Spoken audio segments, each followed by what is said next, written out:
Hello, everyone, and thank you very much for being here with me today. My name is Zina Amari. I work with the Jordan Tourism Board North America, and I work with the faith-based market. I'd like to welcome you to the Holy Jordan webinar. I will be with you for the next 45 minutes to an hour. Please feel free to type in your questions as we move along this presentation, and I will answer some of these questions at the end. Here is our timeline for today. I will give you a brief on the research done for the faith and religious niche market. We will explore the most requested holy sites in a form of a virtual tour, just like an itinerary. We will briefly go through the meaningful travel map of Jordan. We will then watch a 3-minute video, and we will look at some properties in Jordan. I'll also go over some of the major updates for Holy Jordan, and at the end I will answer some of your questions. Let me start by Jordan at a glance. The capital city is Amman. The area is 37,138 square miles. Population is approximately 10 million. Languages are, our main language is Arabic, but English is widely spoken between tour guides, regular citizens, or people in the market. The largest number of travelers are from the United States. Jordan is very well known as the Switzerland of the Middle East. It's a year-round destination, but people prefer to come in during spring and fall. However, people do still come during summer and winter as well. Our major airline carrier is Royal Jordanian. We fly direct from Chicago, New York, Detroit, and Montreal in Canada. Here's some market research insights. We find that the religious traveler prefer to combine Jordan with one of these destinations. Palestine and Israel comes first, Egypt second, Turkey's third, Italy's fourth, Greece is fifth, and the United Arab Emirates is the sixth. Here is also the top holy sites requested from a religious traveler. Bethany beyond the Jordan, Mount Nebo, Madaba, Mukawar, Qais. These, for religious travelers, these are the most requested. We'll take a closer look at these sites individually in a moment. Other sites such as Dead Sea and Petra are also of interest, but these holy sites are always ranked higher. So yeah, keep that in mind. These 5 sites are always ranked higher than for a religious traveler. So what kind of religious traveler does Jordan attract? Jordan attracts pilgrims of all faiths. Pilgrims from North America, given our demographics, are primarily Protestant and Catholic. Traditional pilgrimages do not necessarily have luxury experiences, but many Protestant church groups and travelers seek to combine faith with a variety of leisure experiences, including adventure, spa and wellness, culinary, and luxury. So what is the Holy Jordan story? Pilgrims have been coming to Jordan since the earliest Christians started traveling to the Holy Land.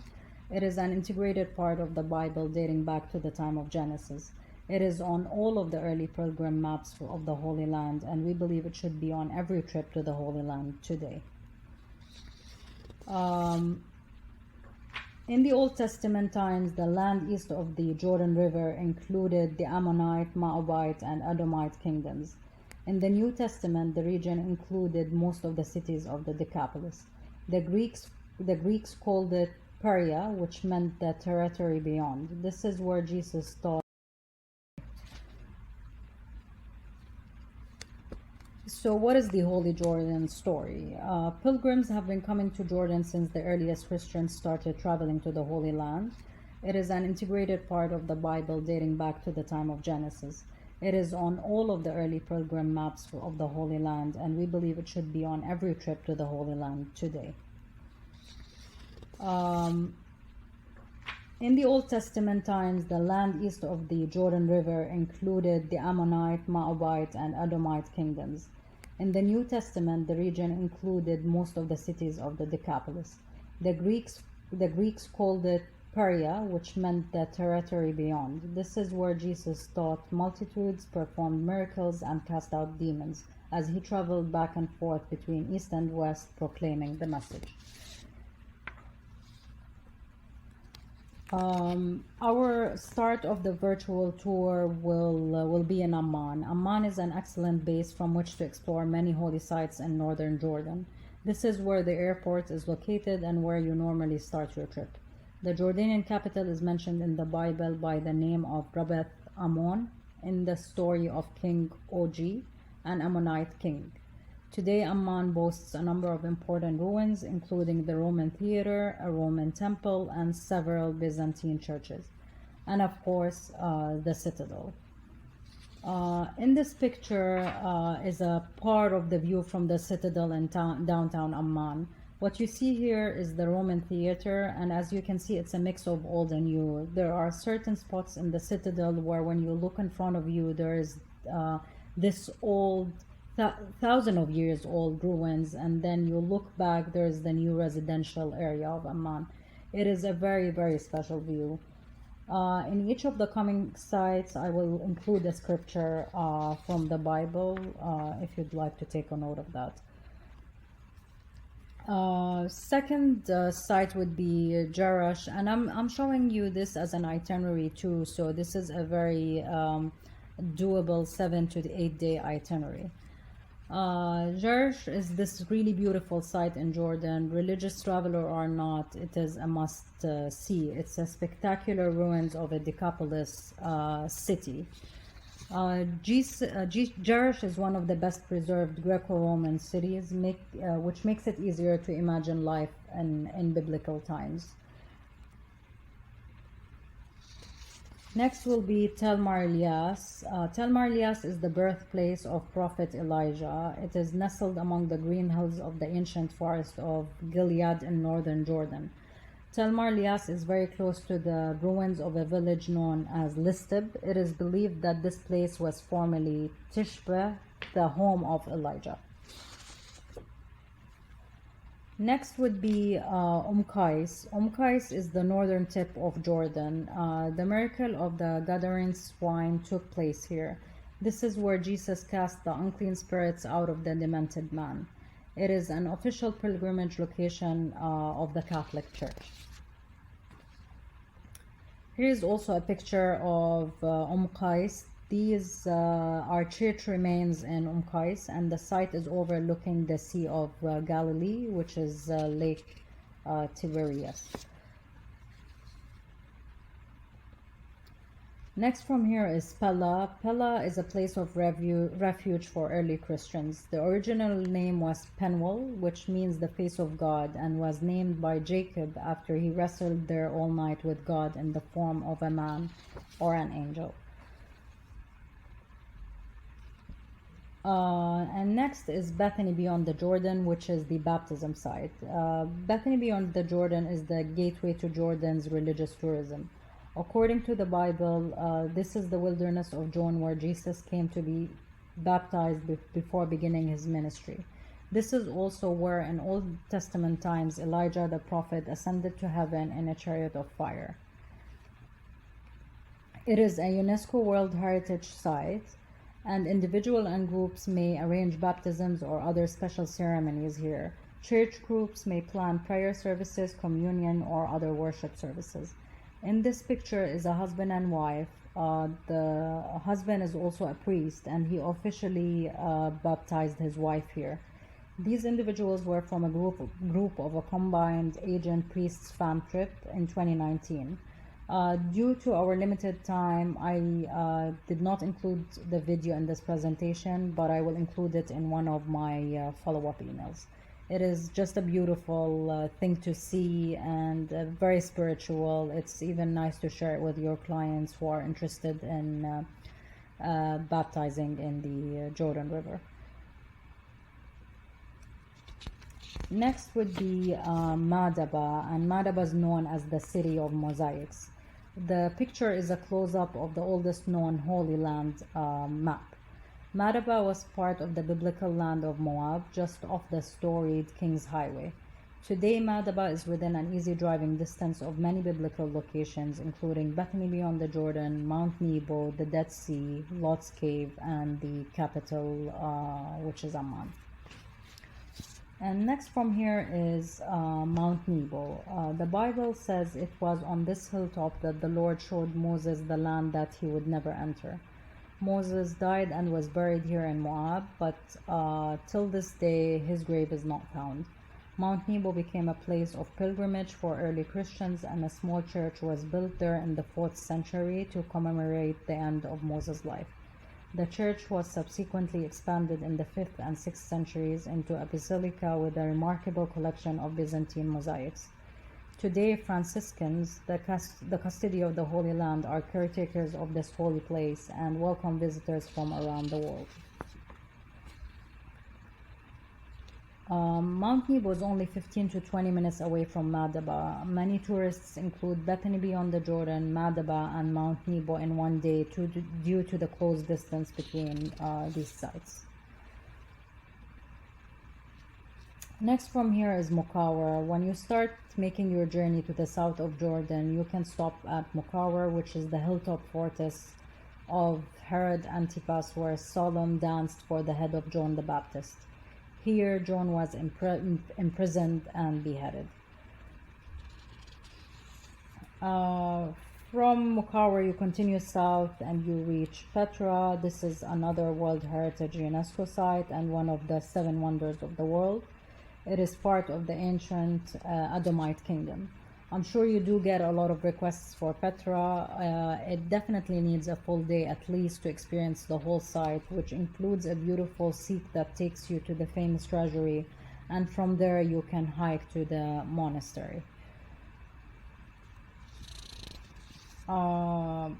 A close distance from Petra is Wadi Rum. This site is vast, echoing, and godlike. It is an excellent place for pilgrims to reflect on the spiritual theme of desert experiences told throughout the Bible. Dead Sea happens to be the perfect place to end an itinerary. We normally recommend the Dead Sea to be at the end because it's the perfect way to relax and reflect before flying. It's a natural place to end any pilgrimage to the Holy Land. It is the lowest point on earth, and the Bible variously calls the Dead Sea the Sea of Arabah, the Salt Sea, and the Eastern Sea. The Arab people know it as Bahr Lut, which is Lot's Sea. This site is only 15 minutes away from the baptism site, so it can be a place to stay the night when you visit the baptism site. It is the perfect place for religious retreats and conferences, and it is also an easy transfer to the airport. This is an optional place to add when you go to the Dead Sea. Lot's Cave is a holy site that is very close to the Dead Sea. Byzantine Christians built a church and a monastery dedicated to Saint Lot, where they believed he and his daughters found refuge in a cave after the destruction of Sodom and Gomorrah.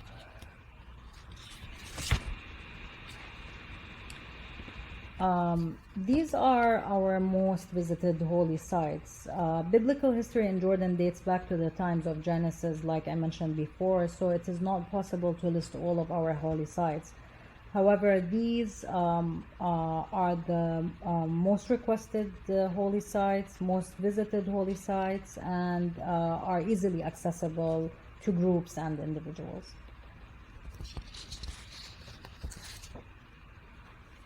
Next is the meaningful travel map. This meaningful travel map includes 12 social enterprises. If you look at these orange icons, these are social enterprises that you can visit while you're on your itinerary. You can add them to your itinerary.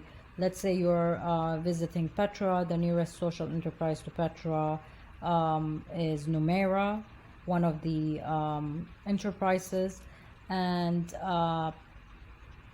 The reason about the nice thing about these enterprises is they add value to the traveler.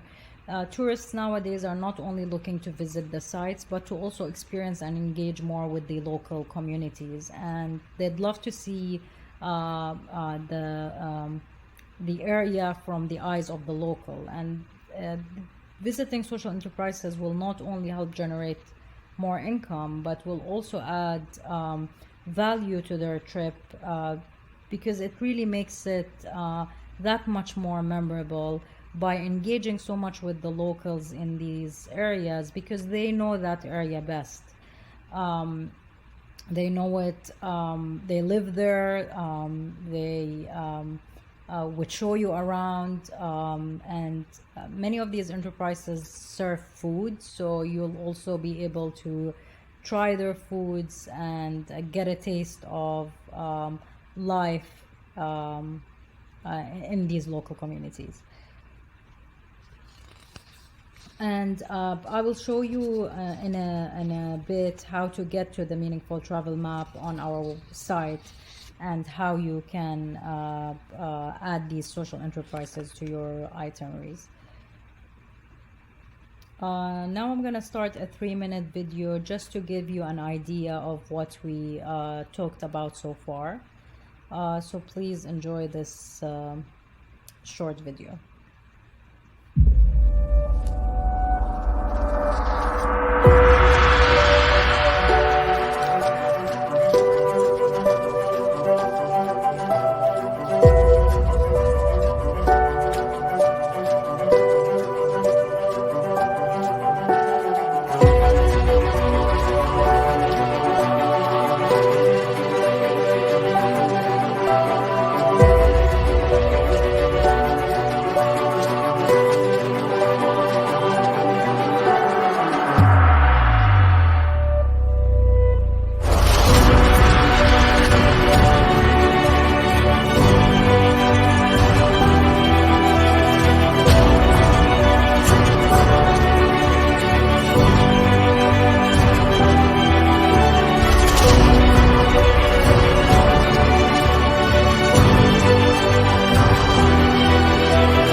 I hope you enjoyed the video. I can share this video in my follow-up email, but you will also get this recording, so you'll be able to access the video from there. It is a nice thing to show to your clients just to give them an idea of what to expect. The next few slides will be properties in Jordan. We'll start with the Amman hotels. We have St. Regis Hotel, we have Fairmont Hotel, we have the W hotels, and we have lower end, not lower end, but different 4 and 5 star hotels such as the Four Seasons, the Sheraton, the Marriott. But these are our newest hotels in Amman.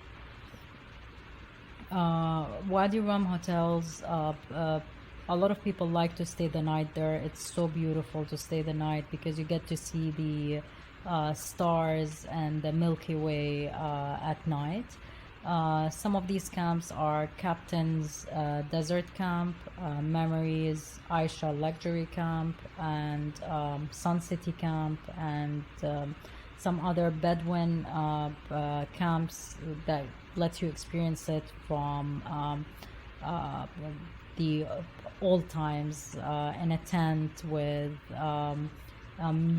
Bedouin music and Bedouin food. It's just a genuine experience to do it the tent way, but a lot of people would like to also add the glamping glamping to the experience, and that would be the Sun City Camp and the Memories Aisha Luxury Camp. And these are more like bubble tents where you sleep and you get to see the stars while laying down because it's transparent. One section of the bubble is clear, transparent, so you get to see that. And of course you can close it at night when you want to sleep. We did not go through Aqaba, but a lot of people, when they visit Petra and Wadi Rum, spend one night before in Aqaba, and that is an option because it's not too far. It's the southern tip of Jordan, and these are our hotels there. Intercontinental is one of them, Kempinski is another, Movenpick is also there, and the luxury collection is then one of the newest hotels over there. It is a beautiful experience. Aqaba is the Red Sea. You get to see parts of Palestine and Israel, Egypt, and Saudi Arabia. It's a nice addition to your trip when you're in the south. Dead Sea hotels will be Hilton, Kempinski, and the Movenpick and Marriott. There are other hotels too, but these are the mostly visited hotels in the Dead Sea. In Petra, Movenpick and Marriott are very close to the site itself, especially the Movenpick. Movenpick is just 1 minute walking from the visitor center of the side of Petra. Marriott is about 5 to 7 minute drive to the visitor center.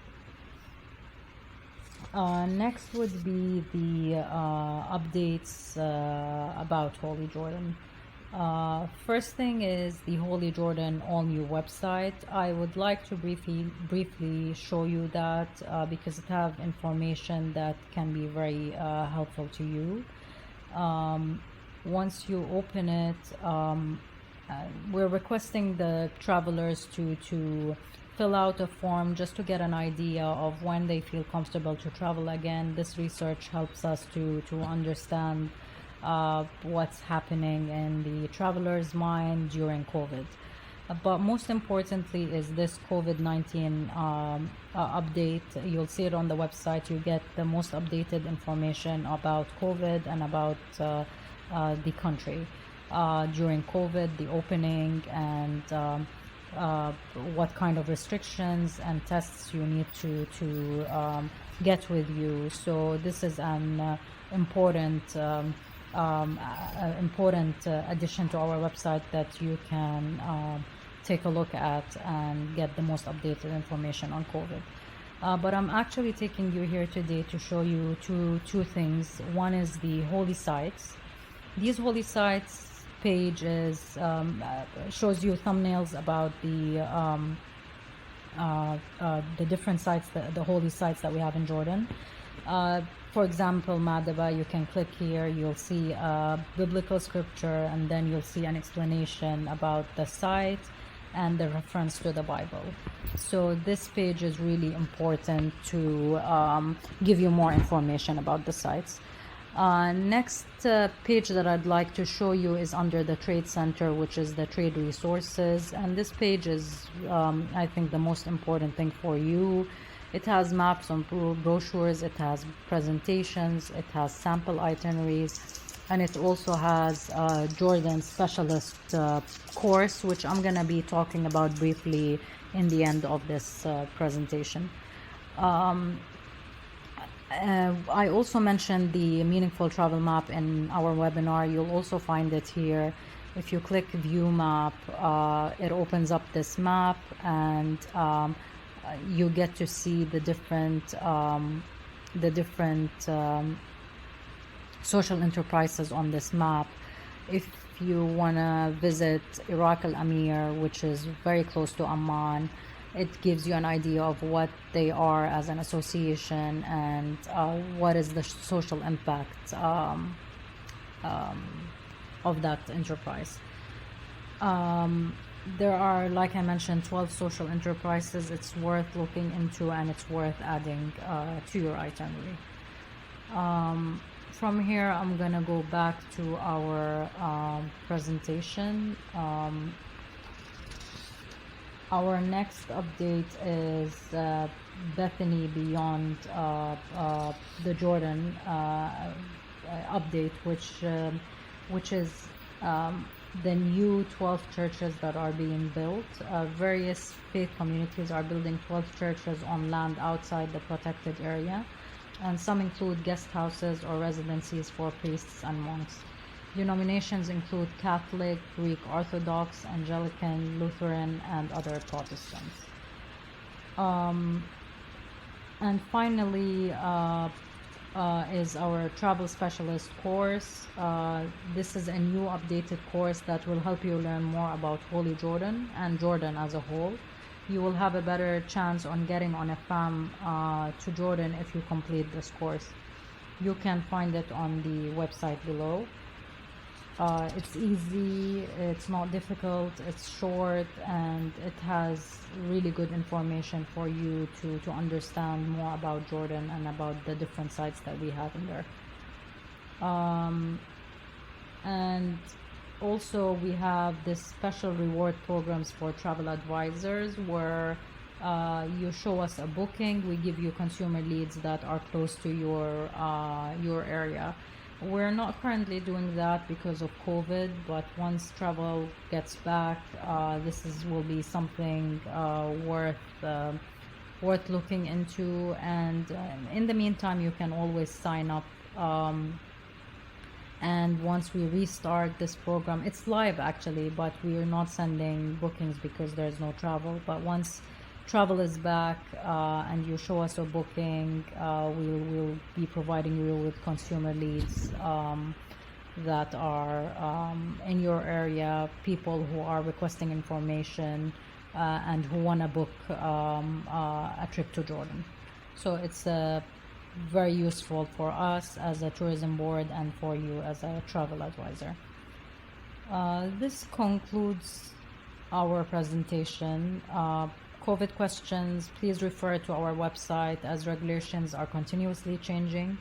holyjordan.com, myjordanjourney.com, and visitjordan.gov.jo will have the latest information on COVID.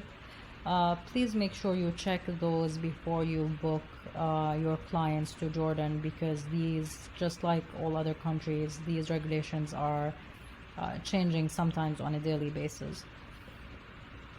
Here's my contact information.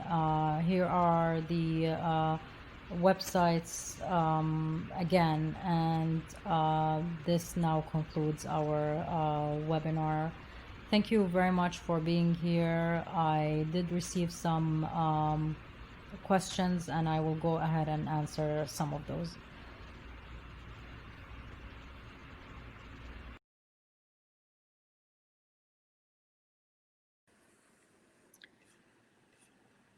One of the questions that I received more than once is actually whether you can share this video with your clients. I will, in my follow-up email, send you this particular recording, the whole webinar, but I will also send you the video on its own. And that video, please feel free to share it on your social media. That would also help us. It will help your clients, give them an idea of what they'll see. And there is a lot of biblical reference on that video. So for any religious traveler, it is really useful information to help them decide on visiting Jordan. And I got a question if I'm going to share those slides. Like I mentioned, we will do so. Um, One other question or two other questions were about sample itineraries. Again, we did not have enough time to go through a sample itinerary on the website. But if you go to www.holyjordan.com and go to the Trade Center section, you're going to find sample itineraries over there, and you're going to be able to see them day by day. Of course, these are customizable. This is just to give you an idea of how your days will be in Jordan, but they're very much customizable, and you could add or delete whatever you like. But these itineraries that we have on our website are telling a story. For example, one is John the Baptist's story. Another is the footsteps of Jesus. So you're experiencing Jordan through a story, basically. And there are probably four or five on there right now, but these are continuously being updated. So we'll have new ones out there. Some of them will be shorter, some of them will be longer. But what we have right now is worth checking out. Um, and also, if you need help with what sites to visit or what sites to add or delete, you can email us at any time. I provided my email in the slides, so any questions that you have, please do reach out. There's another question that's about the driving time from Amman to Bethany beyond the Jordan. So Amman to Bethany beyond the Jordan is, I would say, an hour to 10 minutes. And the closest hotels to Bethany beyond the Jordan are the Dead Sea. So Dead Sea remain a good spot to be in when you want to visit Bethany beyond the Jordan. But Amman is also the perfect place to be in to visit the northern part of Jordan, as well as the middle section, which consists of Madaba, Mount Nebo, and the Dead Sea. So I would say about an hour away, nothing longer than that. One more question is, what's the peak season?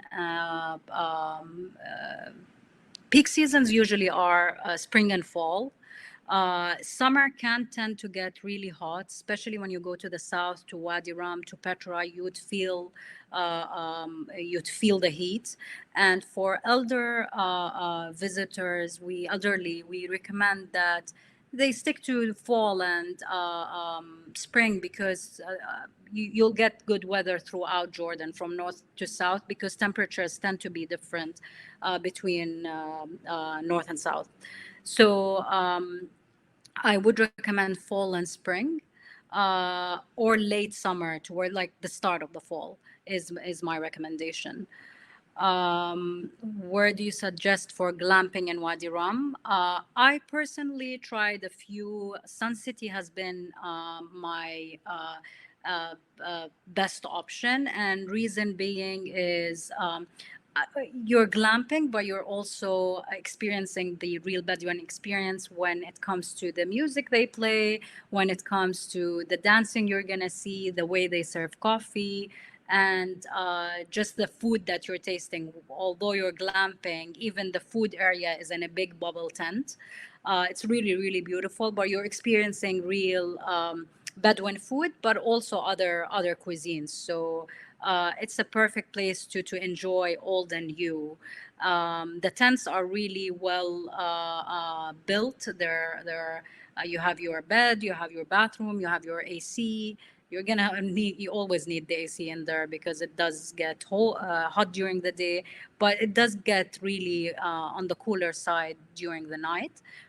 So even during the summer, you would still need kind of a light sweater at night.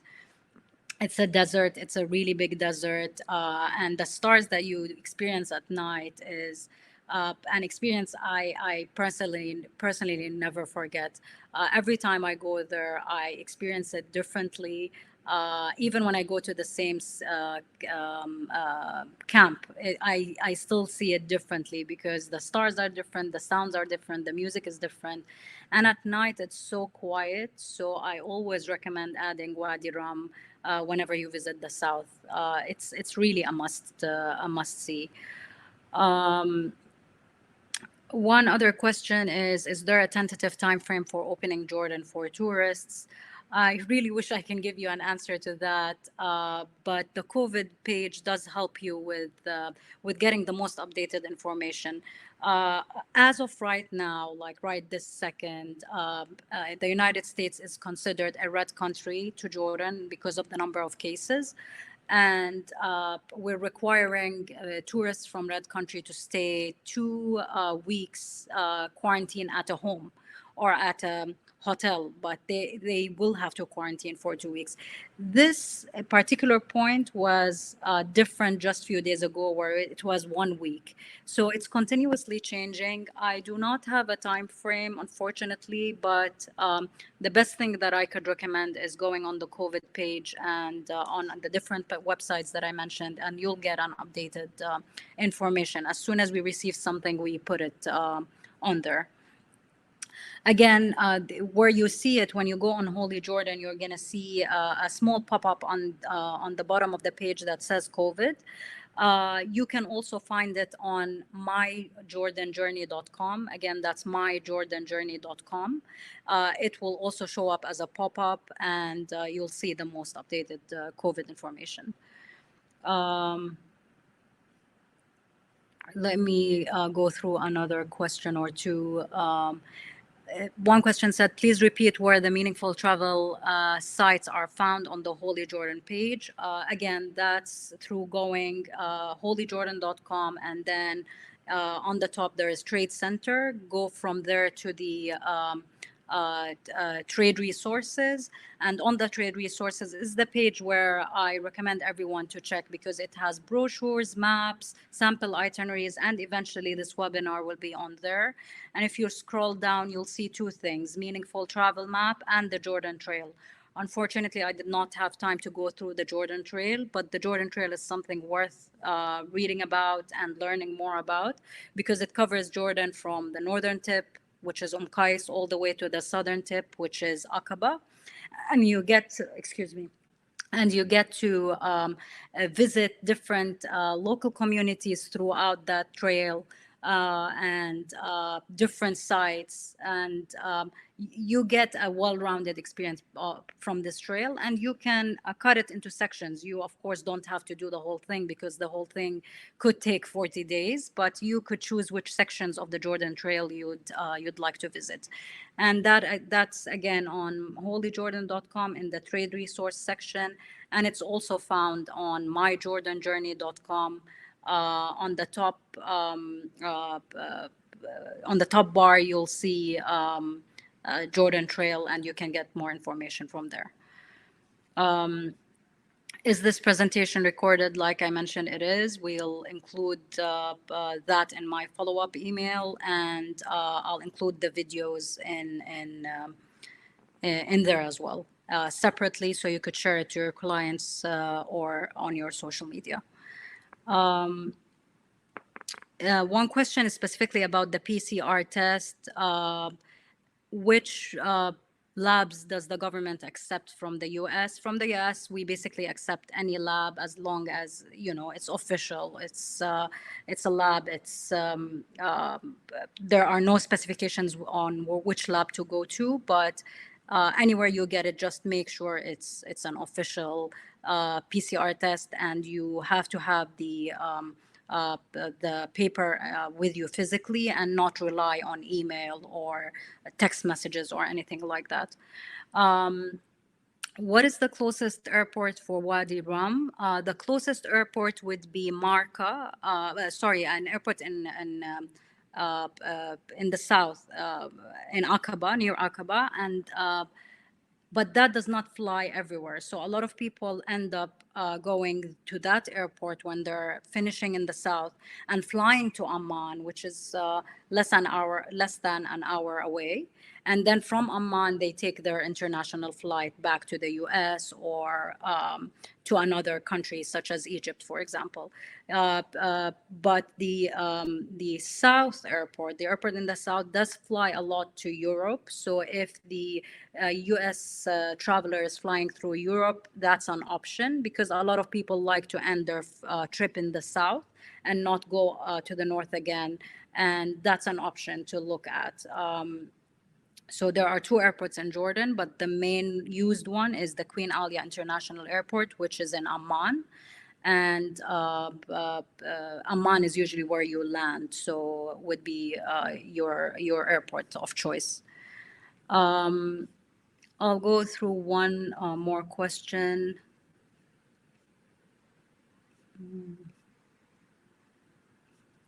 I think I covered most of the information. The other questions are also about the slides.